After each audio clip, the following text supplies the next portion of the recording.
Ladies and gentlemen, please welcome RE/MAX President Vinny Tracy. Well, you know, I guess I still can run up those stairs.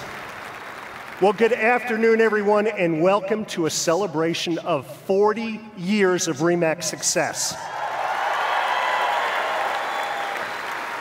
You know, we're so excited to have all of you join us here in Las Vegas. It's an honor to be with you this afternoon, and I have to say, man, did we look young in those photos. And I'll also add about 30 pounds skinnier. But that's the other part. You know, they bring back so many wonderful, wonderful memories for those of us who have been here for all 4 decades. It's been a great ride. But you know, the best part for me has been the relationships that I've made with the people in this room. The best brokers and associates in the world, that's who you are.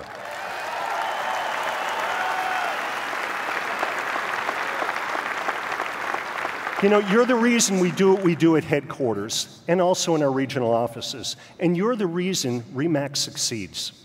I want you guys to stand up and give yourselves a round of applause. You are the best. Come on.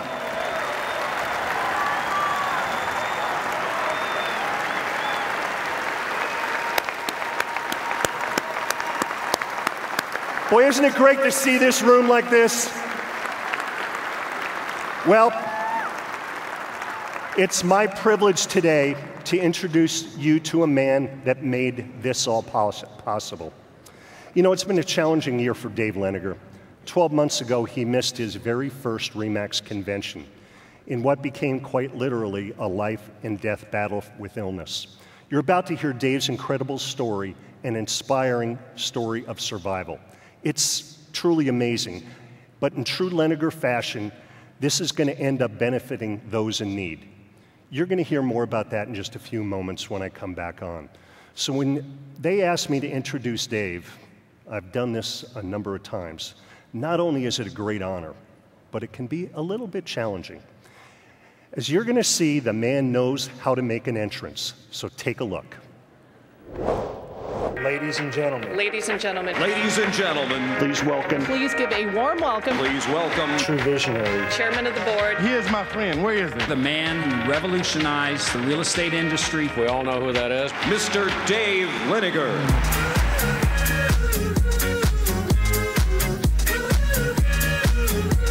I want you to know that was a delight. It feels pretty good to be standing right here today. You know, it's kind of cool. Dave Leniger. I looked in the mirror and I thought, good God. You're David Lee Leniger? I certainly am, ma'am. Dave Leniger, straight up. A competitor once called him the P.T. Barnum of real estate. I am not fearless, I'm just stupid.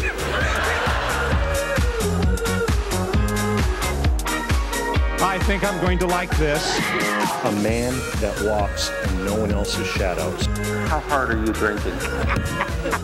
This is going to be on Facebook. I know it.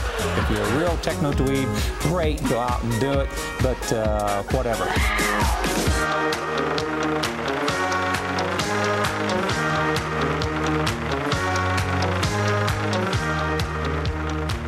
Ladies and gentlemen, please welcome RE/MAX co-founder and chairman of the board, Dave Leniger.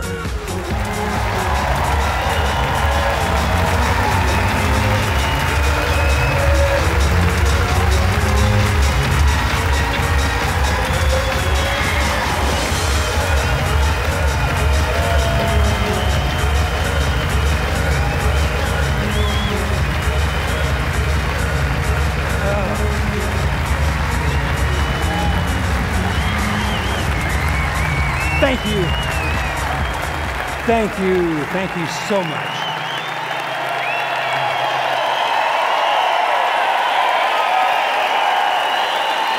Okay. Let's go. Let's go. Thank you so much.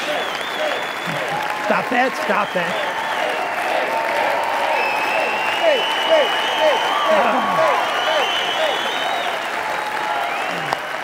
All right, so thanks so much.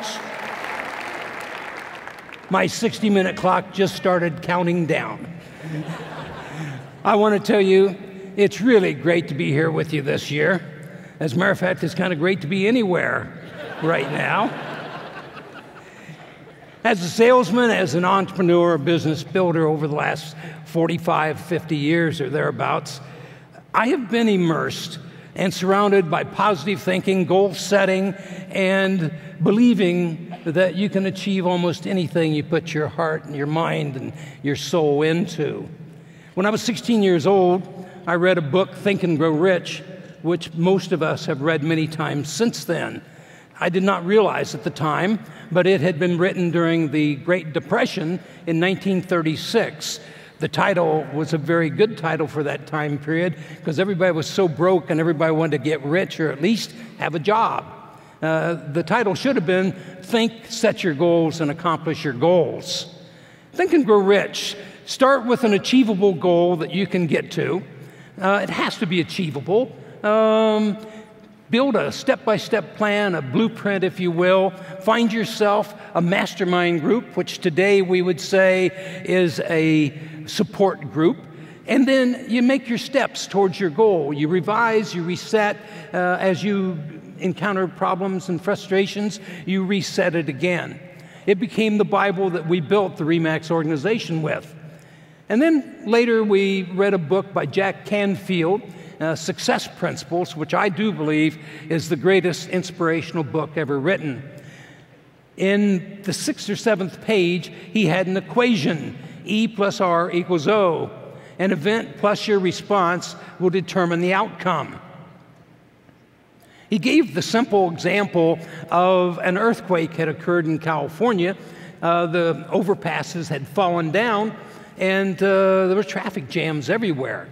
And the CNN walked out to one of the traffic jams. They put a mic in a guy's window and said, "What do you think of this mess?" And the man, older, a little heavy set, looked very angry and frustrated, and he says, "First it was earthquakes, then it was fires, then gangs, now a damn earthquake. I hate California." His face was livid, his neck bulged out, obviously a very unhappy person. They went to the next car that was in the traffic jam, had a fellow in there, and they looked at him and said, "What do you think?" And he said, "Well, we've had an earthquake. The roads are a mess. I mean, it takes forever to get anywhere. I get up at 5. I have an hour and a half drive when I used to only have to have 20 or 30 minutes. But my boss can't expect me to do any better than that. And, you know, I brought some tapes so I could learn to speak English just a little better. I got some music. I got a sandwich and a cup of coffee and a jug of coffee." And he says, "This too will pass." The event was the same for both of them. The earthquake. The response was different.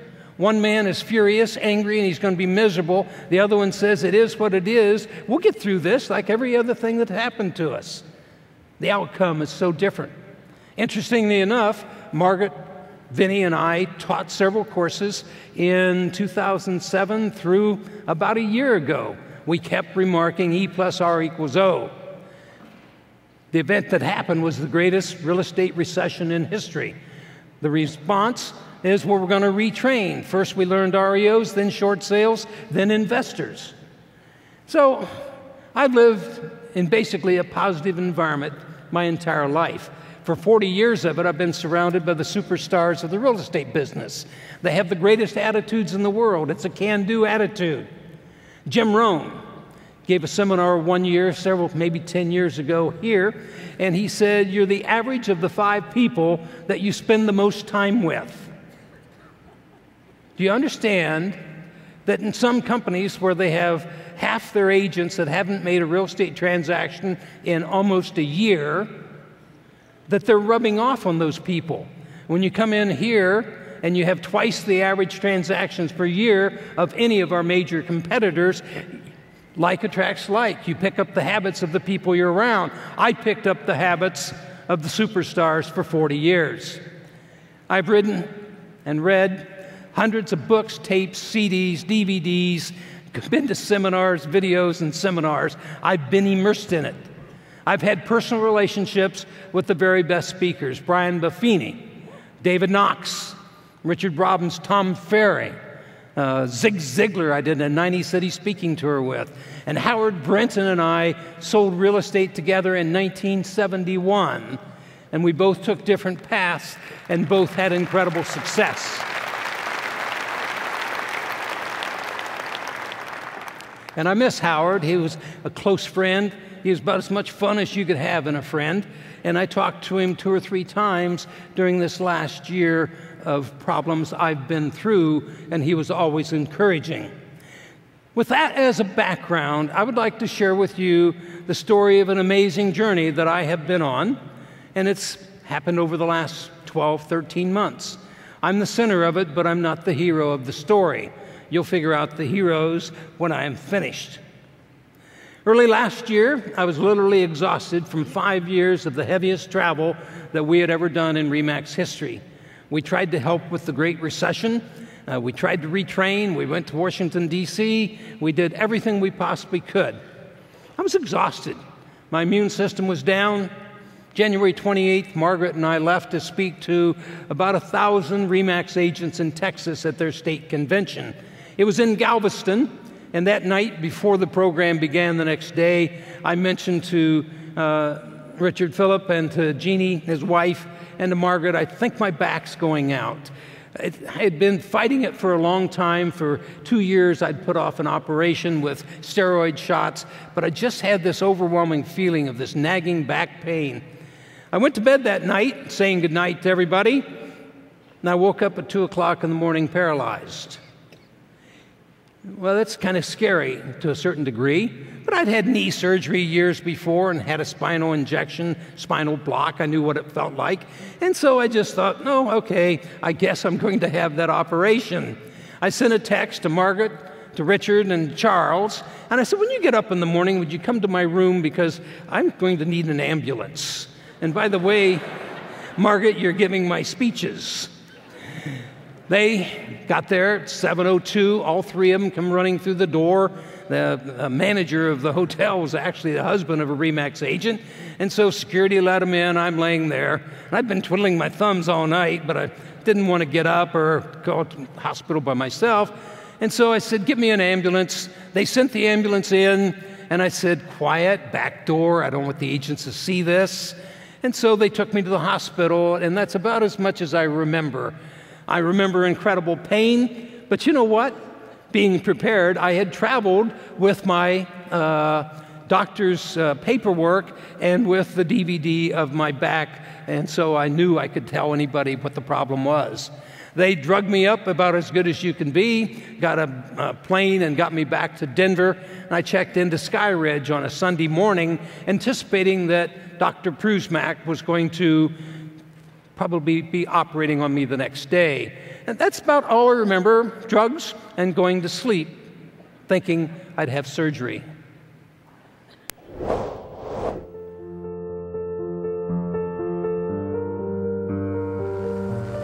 He was unconscious. He went into respiratory arrest. His blood pressure dropped. He was septic. He had cardiovascular collapse. He had to be intubated. He had to be sedated. He could not communicate. At that level of illness, kidneys start failing, liver starts failing, the lungs are failing. You don't know the status of the brain. When I walked in, he was just totally stunned. He wasn't the same person anymore.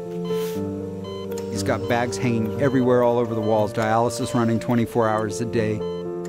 It was very frightening for the whole family. He had about a 5% chance of survival. Everyone was just holding on, hoping for some improvement.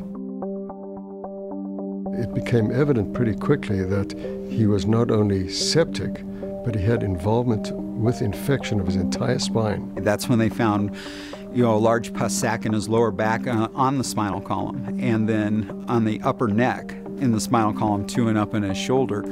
And these pus sacs were putting pressure on his spinal column, which were causing damage to his legs and to his arms and nerve systems and everything else throughout his body. You'll see somebody who's that ill, a spine that looks like it's infected from the head all the way to the tailbone, and you have someone who cannot breathe. And as time went on, and it was evident that he wasn't waking up very quickly, it became more and more concerned whether he was going to even wake up. Focus was keeping him alive. And then we just take it minute by minute. Hour by hour. And then it was day by day. And, you know, he'd fight. Every day that we buy is a day we have closer to getting him back. He's had at least 16, 20 procedures over a period of that month, including the surgeries on his neck and his back. That required several operations. There was very high risk.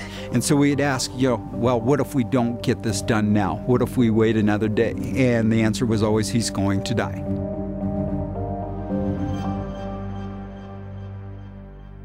His family, his working associates, they set up a vigilance that I've never seen. They never, ever left his side. And Gail would sit there and talk to him and tell him she needs him better, that the house is empty without him in it. Dave Jr. and Mary alternated and were there nonstop. It was 24/7 that they were there. They made sure their father was never alone.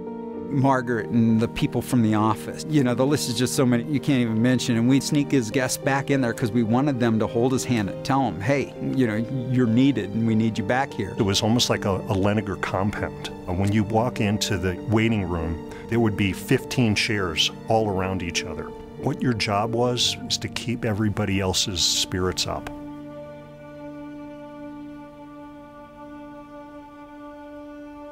Dave was in the process of trying to get weaned off the respirator. He wasn't getting enough oxygen. His oxygen dropped.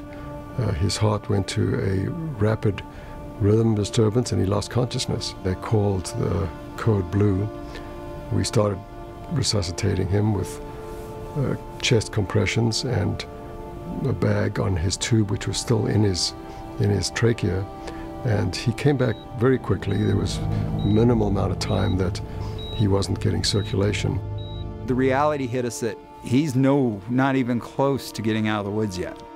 Dave is a fighter. He always has been. He's a tough son of a bitch. Even with the tube in on a ventilator, Dave's eyes were open, he was staring, he was looking, he was communicating, and I think it was his communication with his family and with his doctors that made an amazing difference in his recovery. My kidneys shut down, my lungs collapsed. Oh my God, my liver gave out. That was coming anyway.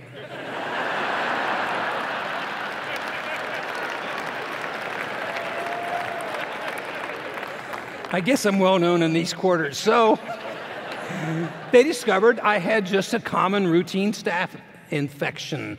It's called MRSA, and it had gone septic and wild. Of all things, I had fallen in the garage taking the trash out a couple months before and had gashed up my arm. It was bleeding, but it didn't need stitches. But after 67 years of all the hellholes in the world that I hunted, fished, camped, and was in combat, it finally got me a bug in my own garage. It could have at least been a NASCAR wreck or a plane crash or something romantic. So the doctors didn't give me much of a chance to survive. They were trying everything they knew. Margaret and the crew took charge at RE/MAX so that Gail and my family could help me. Our succession plans included the concept of privacy. We're up on this stage, we do the interviews, we're on television, but we have a private life too, and it really wasn't any business of anybody's what my family was going through.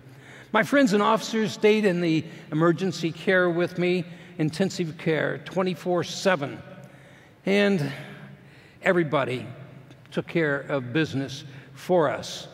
I have a great friend in Vietnam, Marine vet Chris Mauter, a cop friend Dave Fisher, a NASCAR friend John Metcalf. All these people that were my best friends in my life, they all came. As many as 15 or 20 people were there, but only 2 were allowed in to see me on occasion, and they would come in and hold my hands. Even the guys were holding my hands, and I guess that was okay. Then on Valentine's Day, of all days, my wife and the kids were in the hallway. The doctors had sent everybody and said, go home, come back tonight or something. And the speaker system in the emergency room and the intensive care started blaring, code blue, ICU 20, code blue, ICU 20. My daughter started crying. She knew what the codes were. Gail was confused for a minute, but that's cardiac arrest. ICU 20 was my bed. A friend of mine, he wasn't really my cardiologist at that time, but he became my greatest advocate. He happened to be the closest to me, rushed in, started CPR. He did say there was a bit strange about that CPR. I had flatlined the only patient he ever knew that kept his eyes open watching the CPR going on. I'm sorry, I don't remember a bit of it. Then the operations came and went, the weeks passed, patients came and went, and others died while in intensive care, some of staph infections, and of course my family and friends stating, why is he making it and why did someone not? The only two memories I have during that time period, which by the way was very heavily drug-induced to keep the pain to tolerable levels, was one night I gave up. Of all things, the pain, the frustration, I knew I was paralyzed, and I just said, I want to die. This is not worth it. I've had a hell of a life, and I am just happy, and let me go. I tried to hold my breath. That didn't work. I'd just go to sleep. I was paralyzed. I couldn't unplug the life support equipment. And at some point later that night, alone, I started thinking again, and I'm sure it happened. I just looked at myself and said, you know what? You lousy SOB, you're a hell of a hypocrite. For 40 years of your life, you've given motivational speeches and told people never quit. And at that point, I knew I was paralyzed, but I knew I would not quit. That would be too embarrassing. And if I was going to be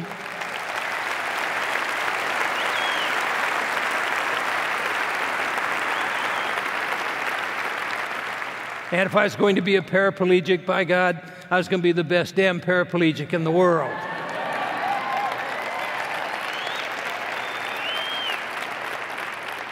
One night, Margaret came in and asked one of my sons, could she have some private time? And they said, okay.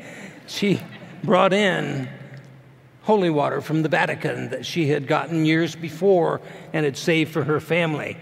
Apparently, she made the sign of a cross, and she sprinkled me with holy water, much to the kids' surprise. There was no sizzling or burning noise. And I have had so much fun because I told her I remembered that, and she knows I didn't, so it's okay. So after 8 weeks of intensive care and $2 million in expenses, I could not talk because of damage that had been done to my vocal cords. I was still critical on an hour-by-hour basis, and instead of being sent to hospice, Craig Hospital, a spinal cord and head injury rehab center that never took patients that were still in intensive care, said, do not send him to that kind of a fate. We'll take him. So I tried to whisper to my friends and family when I could make any sense of anything, but I had no voice. That was very frustrating to somebody who makes their living with their voice. And then the hallucinations started, and I'd never had a hallucination. I'd had nightmares, but they were so vivid, and it was just incredibly violent. It was always that I was tied up or I was bound up, which obviously I guess I was paralyzed. It was always to do with combat and the jungle and all that sort of thing. The hospital couldn't figure out how to calm me down, and so they started trying to wean me off of one of the more serious drugs that I had. And what they ended up doing, because I was so terrified, that at night they started stationing a nurse or a therapist with me for the entire night. And she would sit there next to my bed, and if I would wake up at 1 o'clock having a nightmare, she'd reach over, hold me, and say, Dave, wake up. You're at Craig Hospital. It's a rehab center for spinal cord. You're injured. You're safe. I'm here with you all night. And I'd finally get my breath, and I'd go back to sleep, only to repeat that cycle several times every night. Over the next 30 days, I have the unusual experience of having slept with 15 beautiful nurses. I mentioned that to Gail. She did not see the humor. The psychiatrist diagnosed me with post-traumatic stress disease, but it was really, we finally discovered that Well, I guess one of the drugs was really causing me trouble, and we switched me from that to morphine, and gradually, as I started to get my cognitive reasoning back, the fog began to lift. At first, I had a kindergarten level of cognitive reasoning, and they would come in to me every day, and they would say, "Dave, do you know where you're at?" And I couldn't always say for sure, and they would say, "Do you know what the date is?" And I had a tough time with that, and finally I figured out it was in May sometime, and the kids, I just could never get 2012 correct, and the kids put up 2012 over where the doctor and psychiatrist would stand, and I could at least get 2012. The only question they were able to ask me that I got right every time was, who's the President of the United States? And my language is a little bit too colorful to share with the women who are with us today, but I got it right every single time.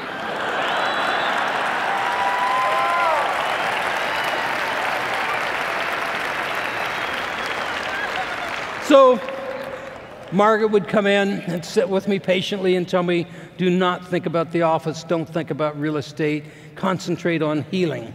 Gail and the kids took fantastic care of me, and finally, 2 terrible nights in a row, they said I was having anxiety attacks. I couldn't breathe. And they sat there, and these idiots are trying to tell me, you need to slow down your breath, nice slow deep breaths, and all this stuff. I'm looking at them saying, you're an idiot. I don't get anxiety attacks. I cause anxiety attacks. So they rushed me back to Swedish Hospital intensive care again, and they figured out that I had a collapsed lung and pneumonia. And so it just seemed like, as I'm starting to come out of this stuff, 2 steps forward and then 1 step back. And this is what it was really like over this next 3 or 4 months. That's about when he started coming out of it, and he became aware. And that's when he started doing what Dad does, and that is, the great Dave Liniger starts making goals. He would put up his goals, leaving the hospital on June 29th. He just always pushed himself. Today, I'm going to move that leg 1 inch. He would just move the leg. He'd move his arm just till the point where it hurt him so badly, and then he'd go a little bit further. If they would say, Dave, do 10 of this, he would do 20 of it. They put him into a pool to take up the buoyancy of his weight and minimize how much he had to touch the ground. They could barely let his feet touch the ground without him experiencing pain, let alone stand. And he would tell me, I got 10% of my weight today, and I was able to handle it. And I thought, that's pretty amazing that he could even know that. And he had his mind set that he was going to get all his weight on his feet. Every day, he insisted, every day, more weight, more weight, more weight. Had his air hose in and his turtle shell on, and he was pedaling away, and just, you could tell he was just in huge pain, wincing away, and there was nobody else in there. And some lady walked in and said, are they closed today down here? And Dad's like, they're open every day. And he says, and I'm going to be here every day. He's got the hardest work ethic that anybody you've ever seen. Every single one of Dave's challenges he met and overcame. And every single one of them posed a threat to his life. Even the rehabilitation, because every one of those steps involved major sacrifices on his part, of times where his spine could have collapsed, times where his muscle strength would just not have been able to support him, and he kept going and going. It's all him. It is all him, all heart, and it's all determination.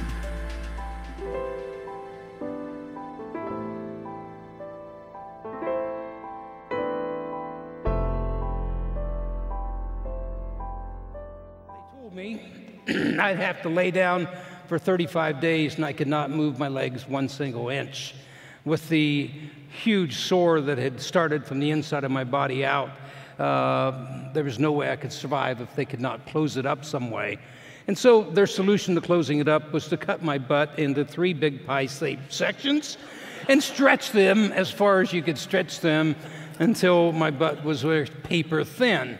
Therefore, I could not move myself in any fashion. And this was part of the hard part, because I was starting to realize that I was a human being again. As a matter of fact, they said that my cognitive reasoning had gotten up almost to the high school level, and I really didn't want to disappoint them, but that's all I ever had, you know. So I looked at the 35 days and I said, I can do 35 days standing on my head. I decided I'd be the happiest, best patient in the history of Craig Hospital. And so I started having nothing I could do except for talk, and I started talking to him. 35 days of hell, and I asked my kids. I said, you know, I'm going to be through this by the end of May. I'm getting out of here. Put me a sign up on the wall that says, June 26th, going home. And so I set the goal, June 26th. And when doctors and therapists and nurses would come to see me, every one of them 10 times a day, I'd say, I'm walking out of this place. You know that? I'm going to walk out of this place. And doctors and nurses and therapists would smile, and you would see in the back of their eyes that maybe they didn't think I would. See, they don't overpromise. They don't give you false hope. What I found out about these wonderful people was that they can't overpromise. They're afraid of litigation. They're afraid of setting you up for failure to where you can't make it. And so they weren't that kind of people. I started thinking about Think and Grow Rich. It had been my mantra for 50 years. Set yourself an achievable goal. Well, ladies and gentlemen, I was in a hospital with many of the patients had severed their spine. The nerve was severed. They were never going to walk again. You could look at your foot over and over and say, move foot, and all the positive thinking and all the book reading and all the seminars you take, that foot is not going to move. You've cut the electrical cord, you've cut the nerves. We don't have the medical technology yet to solve that. It's starting to, but we don't have it yet. And so you have to set an achievable goal. And my achievable goal was, I think I can walk, because my spinal cord was not severed. It was injured, it was badly bruised, it was frayed. We didn't know what the outcome would be. And the doctors, nurses, and so on, they could not. I'm sorry? Okay, could we get a doctor in the front row, please? 6 rows back. All right, we got people on the way. Thank you. All right, ladies and gentlemen, so let's let them do the work they have to do. So you set an achievable goal. And mine was, I think I could walk. And you set a step-by-step plan, and then you create a support group. And the thing was interesting about my support group is that my family and friends, they weren't afraid of overpromising. And they would come in and I'd say, I'm walking out of this place. And they'd look at me and say, damn right. As a matter of fact, I'm betting on you myself. And so that kind of worked. Margaret, a very religious person, a very close friend of mine, and she would sit there and try to explain to me, God's not going to give you more than you can handle. And I looked at her and I said, you got to understand something, lady. I can't handle any more than this. I don't want the next job, whatever it is. But whatever doesn't kill you, I guess, makes you stronger. And I'd gotten stronger step by step over the years. I got to talking to Margaret about my CPR. And I don't remember anything about it, but I couldn't resist poking her at her a little bit. And she started saying, well, Dave, did you see any angels or a tunnel or some lights or anything like that? And I said, honest to God, Margaret, I sure didn't. You know, I didn't see anything like that. And she says, well, by any chance, did you see a red glow on the horizon?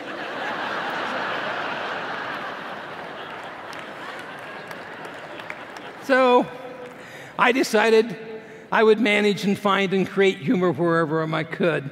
My nurses and I became so close. We'd tell jokes, we'd visit, and we talked about each other's lives, and it helped take away the drudgery and so on. I had a doctor I loved dearly.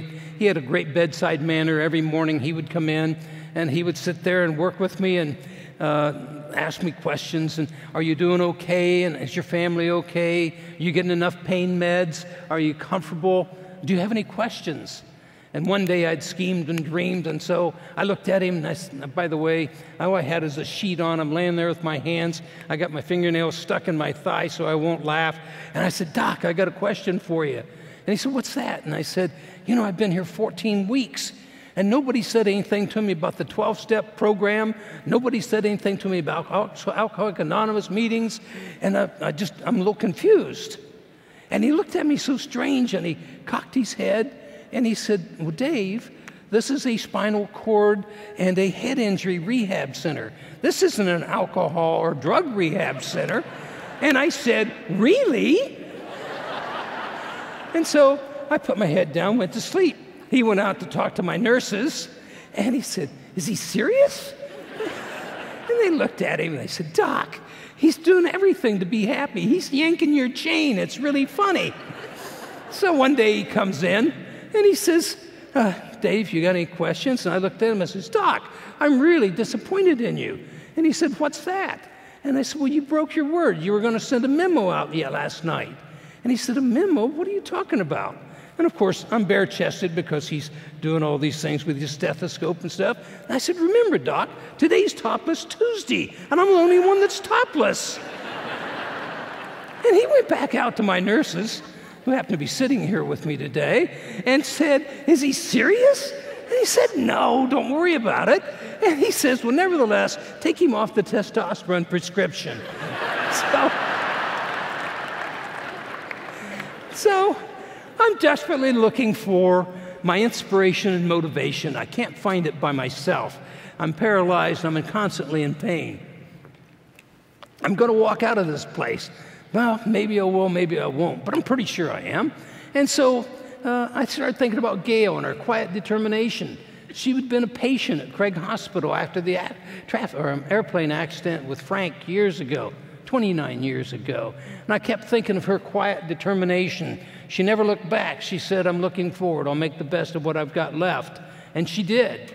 I thought about Margaret. She had her breast cancer and all the operations and the back surgery, all the things, and her quiet determination she had. She had her faith in her God and her family and her friends. And many of you don't know this, but I went to Walter Reed Hospital, did a USO trip, took a bunch of the Denver Broncos and a bunch of the cheerleaders, by the way, and we went and we visited all 156 patients. We passed out jerseys and autographs and calendars, and the girls jumped into bed, and the parents and wives and stuff took pictures of them, and it was fantastic. And I kept thinking, motivate yourself, motivate yourself. What motivates you? And I started thinking about our CMN children and all the years, because backstage I got to know these little kids. And I saw their quiet determination and what they had accomplished at their age. And one thing really stuck out in my mind was Joe Theismann. He was a speaker at one of our conventions, one of our favorites. And Brian Buffini and I were behind the stage watching the screen in reverse.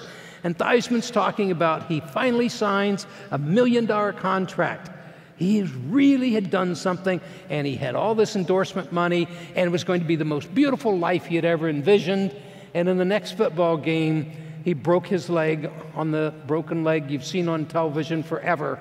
And he went from a millionaire a year to $60,000 for 9 months disability and zero after that. He had reached the pinnacle of success and had lost everything. And Brian and I were talking, and I said, my God, he's talking about RE/MAX real estate agents. I mean, that's what happened to us for 5 years. So I set my goals, and my goal was a simple goal. I wanted to walk 10 steps. I didn't ask anybody to help me walk 1,000 or a mile. I wanted to walk 10 steps. The reason for that is independence. When you are a paraplegic and your legs are paralyzed and you cannot walk, you have to learn how to function around that. Well, when you're paralyzed in the hospital, you can't do anything. And so you don't have any independence for the toilet. You don't have independence for a shower.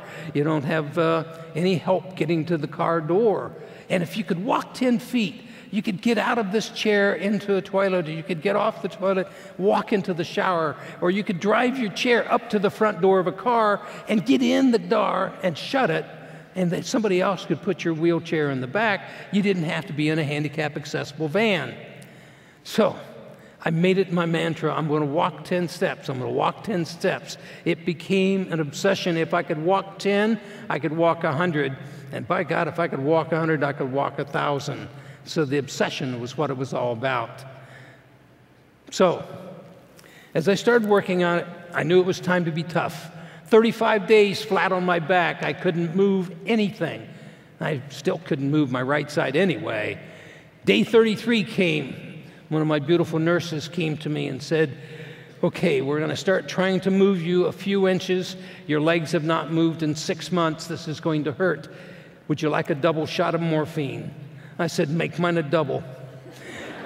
And so they moved my legs, first a couple inches and back, a couple inches and back. A few hours later, they came back 3 or 4 inches and back. Day 35, they started moving them to where they actually moved the joints of my knee. 35, they finally managed to set me up. It was one of the most painful things I have ever done. Incredible pain. And I said, I want to sit up. I don't want to lay down anymore. I do not want to lay down. How long can I sit up for? And they said, how long do you think you can make it? And I said, I can make it an hour.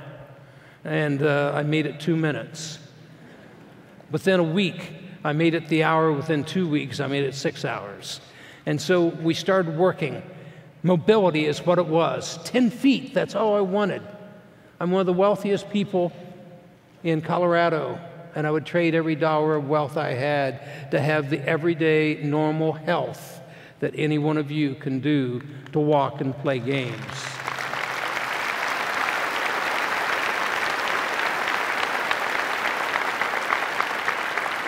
You are so much more wealthy in health and happiness than you will ever be with unlimited money and losing your health or your happiness.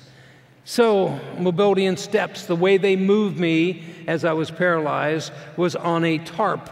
They would lay me flat, they would roll the tarp underneath me, roll me on one side, get underneath that, roll me over on the tarp, hook the tarp up on 4 points, and lift me up like a bag of potatoes, arms and legs hanging out the side. They were kind enough to put a pillowcase across my groin. Not that it would make any difference to anybody. And that was painful, and they lifted me up and lifted me down. The next step was slide you on your butt, put a board underneath your butt, put a board on the bed, and they pick you up and slide you across. And then someday, if you get enough arm strength and leg strength, you can help. But the pivot is, the most wonderful things in the world. To get your feet down together, have enough muscle strength that you can hold it down. Everybody's okay? That's great. Fantastic.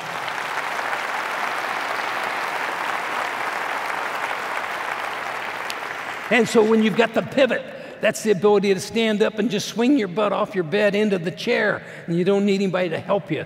And then, after the pivot, maybe we could get some steps. The magic day came. I hadn't taken a step yet. I could hardly even start the pivot move. And then they said, we have your power chair. It's in stock. We have to fit you for it. And it was my first emotional collapse. Power chair. Oh, it's one of those little scooters like they have at conventions. That'll be okay. I could get a scooter to get around in. And they took me in the room, and there it was, my trusty wheelchair. I looked in silence. I tried not to be disappointed in front of my nurses and my therapists. And I never felt that much anguish in my life. And it suddenly hit me that for all the positive thinking, and I'm going to walk out of this, they don't believe me. I'm going to be in a wheelchair the rest of my life. I remembered all this stuff about I'm going to be the best paraplegic in the world, but I'd been in denial. I tried to be normal. Very painful to get me into it, just as painful to get me out. They took me back to my room. One of my nurses was kind enough. She sat and held my hand and said, "What's wrong?" And I didn't want to talk to her about it. Wow, I didn't know it at the time. This thing is a godsend. I had such distances to travel for therapy from room to room, hospital section to hospital, that I had no idea this would be a great friend to me and would give me mobility I didn't have. 2 days later, they're allowing me to go out with myself, and I got passed by a girl. I got passed by a girl in a wheelchair. My God, I'm a NASCAR driver, for crying out loud. I called John Metcalf over at the race shop, and I said, "John, you got to help me out here. We got a problem." He came over and he says, "Well, Dave, looking at these mechanics here, you got 3 gears. You're only in first." And I said, "Well, how do I get this sucker into third?" No, the nurses weren't very happy with that, I'll tell you right off the bat. Then came the EGT test. It was my next emotional shock. They laid me down in a gurney, and they strapped all kinds of electrodes on me, and they stuck these darn pins all the way into my muscle and into the bone, sent electric shocks across my body to see what's happening with the nerves. My right side is totally paralyzed. And finally, after an hour of this brutal punishment, he was done, laying there waiting for the transport people to push me back. And I said, all right, Doc, what did we find out? And he says, well, I'll send a report to your doctor. And I said, you are my doctor. And I said, what'd you find out? And he looked at me very sad, and he says, Dave, I think you're going to get your motion in your right arm back. All the nerve signals as they are connecting, it's working. Unfortunately, the peripheral nerves in both of your ankles are dead all the way around. You're never going to walk. I'm sorry. My daughter started to cry. And I told her, shush. We went back to a very quiet room, and I asked her if she'd leave and please go get dinner. And I had a little pity party for about an hour. And then I thought about, what the hell does a doctor know, for crying out loud? I'm walking out of this place. Oh.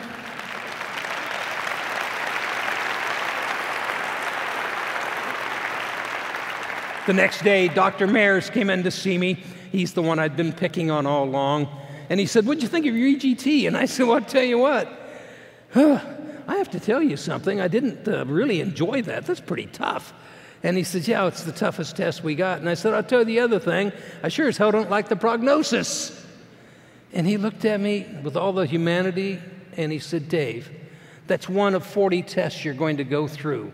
It's an indication. It's not a sentence. It doesn't mean that you're not going to walk. As a matter of fact, I've seen you work. I know how hard you're doing this. I have faith you're going to walk out of this place. The first doctor, 7 months, somebody finally said, I think you're going to walk. So it was great. I'm going to make it. I started telling my therapists. I decided I was going to push them. And I've got two of the beautiful therapists that worked with me in the front row. And I said, you know what? I am the toughest son of a bitch you've ever worked with. I did so with a smile, but I said it nonetheless. And the reason I said it was not to be an arrogant SOB. The reason I said it was I set my own boundaries. I burned my bridges. I burnt my ships on the shore. I was not going to fail and be humiliated in front of these beautiful women trying to teach me how to walk. I made my mind up. I will never quit at what you do. And I want you to know, I made it. However, there were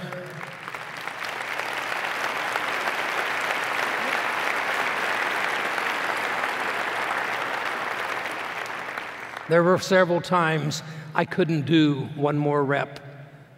And they always were kind-hearted enough to say, wow, we've had enough for the day. Don't do any more, David. You've done enough. They didn't make me embarrass myself, but they do know I tried very hard. Bravado is a very easy and daring and dashing thing to say when the sun is coming in the windows and the lights are on and you're surrounded by your friends. At 1 o'clock in the morning when you wake up terrified and you're looking at the clock and it will not go fast enough, and you start thinking, well, it sounds good to say I'm going to walk again, but oh my God, what happens if I don't? What happens if I never have the ability to clean myself or shower? What happens if I never have the ability to do anything except for be a burden on somebody else? It was time to try to walk. As you could see, it was step by step. It was not overnight. As a matter of fact, I did not take my first step until I left the hospital. But they put me into a machine called a standing chair, and after I could stand up without passing out for 20 minutes, I got to go with the Robo machine, which is the Locomat. And then I found out about zero gravity, and then the magic day came when I was in the gym, and they wanted to hook me up to my safety harness and hang me from the ceiling. And I said, not today. I want to walk across the room using nothing but that walker. And they said, you can't yet. Rules don't let you do it. And I said, I'm going to do it right now. You can catch me if you want, but I'm going.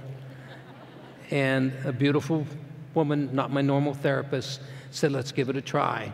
Two therapists, one on each side, ready to grab my little belt they put on for safety. The woman on a little chair behind, she didn't get to see any new scenery for quite a few minutes. I made it across the room, and when I made it, I rested, and they said, here's your chair. And I said, I'm going the other way. I rested against the wall, and I made it the other way. The next day, I made it twice both ways. And then they gave me a shopping cart.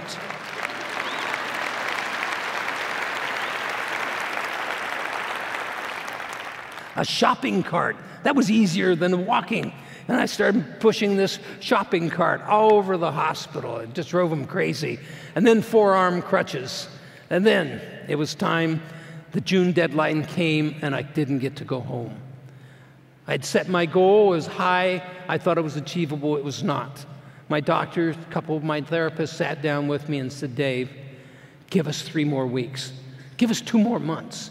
Give us some more time. You're making great progress. You can't go home yet. You can't walk a single step. You know, you're going to have 24-hour nursing. You have to do this. Think and Grow Rich. I didn't reach my goal. Reset, revise. What's the new? I'm going home June the 19th or the 29th. Now I'm going home the end of July. I'm going to set another goal. I started working July 26th, and I still could not walk. I had a PICC line. They had to give me IVs 3 times a day. July 26th came. It made no difference. I said, I'm going home. They said, well, why? What's the rush? And I said, my wife has been a widow for 6 months. I'm going home. And so we went home. It was a disaster. I was overwhelmed. I had to give myself my own IVs 3 or 4 times a day. The dread of the hospitals, don't fall, don't fall. I kept saying, I don't give a damn if I fall. Pick me back up. Children learn by falling. You know, you just got to get up and keep trying. But they're afraid you're going to break an ankle, a leg, another head injury. And so it's always don't fall. So I went home. Obviously, in the next 30 days, I fell 4 times. The first time I was trying to get out of bed 3 days later, doing my little pivot, I could not have the pressure to get up and do it. And then guess what happened? I slid right off the bed, 5 o'clock in the morning, buck naked, laying on the floor, sproutled out. Gail's in the shower, and I'm waiting and waiting. She gets up, and I said, can I have your cell phone? And she gives me the cell phone. I call Matt, one of the men in my household that lives in the home next to us. I said, Matt, help, I've fallen and I can't get up. Matt comes charging through the house. He runs in, 300-pound muscle man, looks at me. Neither one of us has seen each other naked in 15 years. All we've done is we locked on eye to eye, and he says, what can I do, boss? And I said, pick my ass up and put it in the chair. He just reached down, picked me up, sat me in the chair. We're both looking eye to eye, and he says, anything else? And I said, no, that's enough. And so it went. I fell a few times. Fortunately, it was on nice padded carpet. And so then I started thinking, it's time to drive. It's time to drive. I called my son, and I said, I'm going to try to drive today. Would you come on over? And he said, sure, I'll be there in half an hour. Well, I waited 5 minutes, and I thought, what the hell are we waiting for? I got a NASCAR driver's license right here in my pocket. So we go out to the car. I drove this up to the side, and then I found out I did not have the strength in my arms to pull up or my legs to push up to get into my Lexus SUV. I looked at Matt, and I said, what are you just sitting there for? Give me a shove. He gets my butt up in the seat. I shut the door, and he says, you waiting for Junior? And I said, no, tell him I'll be back in a few minutes. That was my driving lesson. Half an hour later, I come back. Junior had just gotten there, and he says, where's Dad? Where's Dad's car? Matt said, I don't know, he left. And then the thing that was really funny about it was I started going to the office about 2 hours a day. The rest of the day, I'd go to my Craig Hospital for my rehab and so on. And of all things, we had just sold the China region. The China delegation of 20 people were there. They gave us a nice big check, and they were downstairs, 9 a.m., waiting for me to come down. So with my crutches, I went to the bathroom, and I came back to go down the elevator to say thank you for the investment.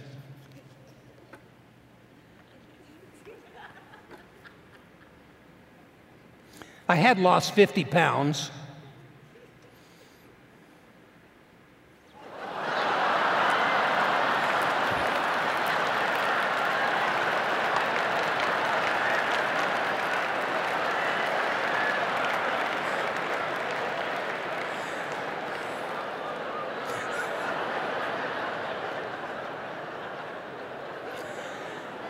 Thank God it was the first day in 7 months I wore underwear.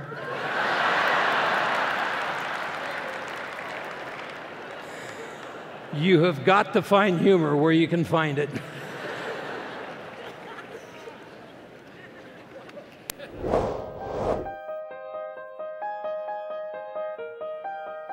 I don't believe I've ever seen anyone flat on their back for that long and survive, let alone walk.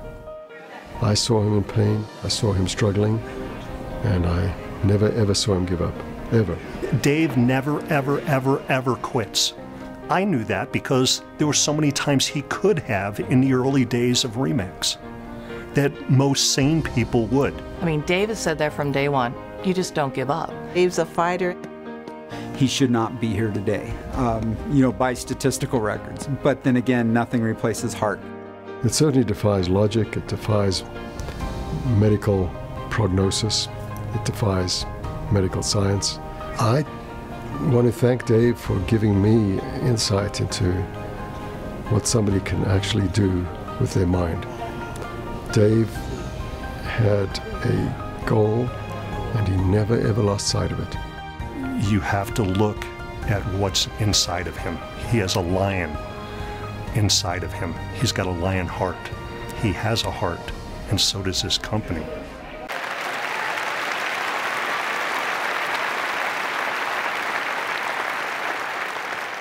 The weakness on my right side has me a tendency to lean to the right because of the lack of muscles along my spine. And that doesn't make me feel too bad. I always did lean a little bit right.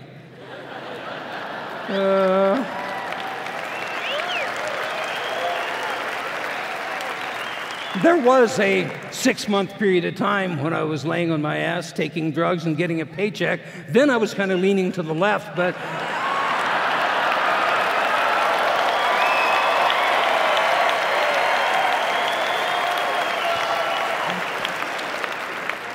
and I've been asked over and over, was there a eureka moment? Did you come to and say, wow, look at this? Well, in the first place, coming to was very slow over a period of months. And so, no, there wasn't a bright flash of light. And I said, wow. I had lived the life I had dreamed of, and it was a dream life. I'd started with nothing. I had accumulated the most wonderful group of friends and family. I had the adventure and everything from hunting and NASCAR and around the world, balloon attempts and scuba and skydiving. And I had friendship and love, Remax, personal accomplishments. I had the proper balance of work and play. Had no regrets. Well, maybe one or two, but we won't talk about it. That's another story. My friends and officers did exactly what I anticipated. They wrapped my family in love and support, took care of my wonderful Remax family. I do not know why I survived exactly, but I'm alive to tell this story. It's a mystery. There are lots of things in the world that are a mystery. I do know that thousands of you said prayers, lit enough candles for a little forest fire. I had hundreds and thousands of cards and letters and Facebook messages and all that type of thing. I had the most fabulous medical team who refused to let me die, and therapists who were not afraid to push me and give a hand up if I needed it, and they taught me how to regain my independence. I do know that 50 years of being surrounded by positive thinking, enthusiastic people, and the kind of people that are in the Remax organization have molded my personal life. The principles of Think and Grow Rich, E plus R equals O, and never, never, ever quit are as much of me as part of my DNA. Just before I went to sleep, Vinnie Tracy, Margaret Kelly, and I had predicted that the end of the worst of the recession was over and the recovery had begun. And of all things, like Rip Van Winkle, I awoke and it had happened.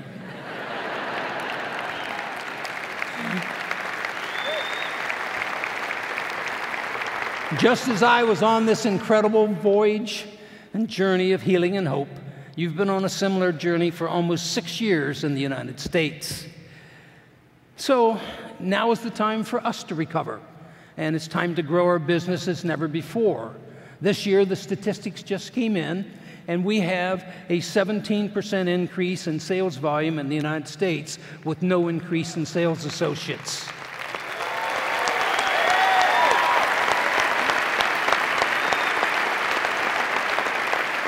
So when you leave today, congratulate yourself for surviving the worst housing market in the history of the world. Period.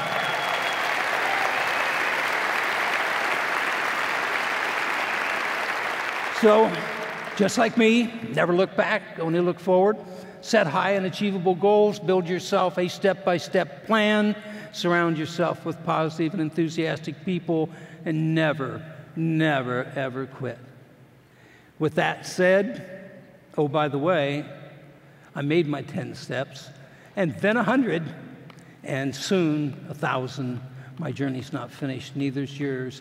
Thank you. God bless.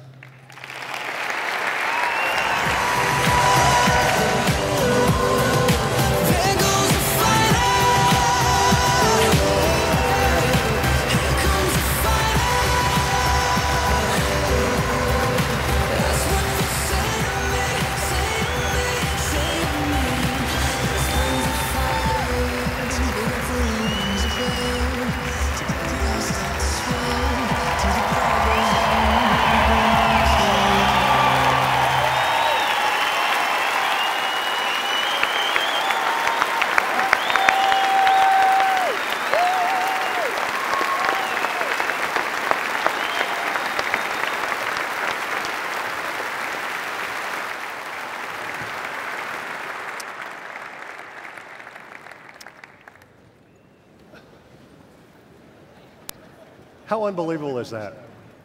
You know, I've known this guy for 40 years, and he never ceases to amaze me.